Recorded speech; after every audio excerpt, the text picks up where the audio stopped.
బండి సంజయ్ గారు మళ్ళీ ఒకసారి మీకు చెప్తా ఉన్నాను ఇవాళ, కౌశిక్ రెడ్డి గారు అడిగింది నేను కూడా మీకు చెప్తా ఉన్నాను మళ్ళీ ఇవాళ, రండి ఒక అర్ధగంట సేపు మీరు విద్య మీద మాట్లాడండి. పోనీ విద్య వద్దు మీకు రాదు అది ఎట్లాగూ, ఆరోగ్యం మీద మాట్లాడండి. పోనీ 10 నిమిషాలు మిమ్మల్ని కోరేది ఆరోగ్యం మీద మాట్లాడండి, అది కూడా వద్దు. పోనీ కరీంనగర్ జిల్లా వ్యవసాయానికి పెట్టిన పేరు వ్యవసాయం మీద 10 నిమిషాలు మాట్లాడండి మీరు, పోనీ అదొద్దా? పోనీ గోదావరి నీళ్ళ గురించి 10 నిమిషాలు మాట్లాడారు మీరు, అదొద్దా? పోనీ మహిళా సంక్షేమం గురించి ఒక 10 నిమిషాలు, కేవలం 10 నిమిషాలు మీరు ప్రెస్ ముందులో కూర్చొని మీరు రాసుకొని వచ్చి చదువుతారా? చదువుకోండి, కానీ మాట్లాడండి. విద్యార్థుల రీఎంబర్స్మెంట్ ఫీజు గురించి మాట్లాడతారా? మాట్లాడండి. దయచేసి మళ్ళీ ఒకసారి మేము అదే కోరుతా ఉన్నాం మీ నుంచి, ఒక 10 నిమిషాలు ఏదన్నా ఒక సబ్జెక్ట్, మీ ఇష్టం వచ్చిన సబ్జెక్ట్. పోనీ ఇవాళ మీరు హోంశాఖ సహాయ మంత్రి కదా, దాని గురించి 10 నిమిషాలు మాట్లాడండి మీరు, మేమందరం కూడా నేర్చుకుంటాం.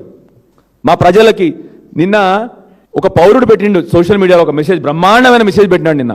8 మంది బీజేపీ ఎంపీలలో గత 2.5 సంవత్సరాల నుంచి ఎవరన్నొక్కరు తెలంగాణ విషయాల మీద పార్లమెంట్లో కానీ రాష్ట్రంలో కానీ రైతులు పడుతున్న బాధ గురించి కానీ మహిళలు పడుతున్న బాధ గురించి కానీ 2.5 సంవత్సరాల్లో ఏ ఒక్క బీజేపీ ఎంపీ అయినా మాట్లాడిండా? దయచేసి సోషల్ మీడియాలో పెట్టండి అని నిన్న డిబేట్ పెట్టినారు ఎవరు సోషల్ మీడియాలో ఒక పౌరుడు. మీరు ఒకసారి దయచేసి జర్నలిస్ట్ మిత్రులను చెప్తాను, ఆ డిబేట్ని ఒకసారి చూడండి.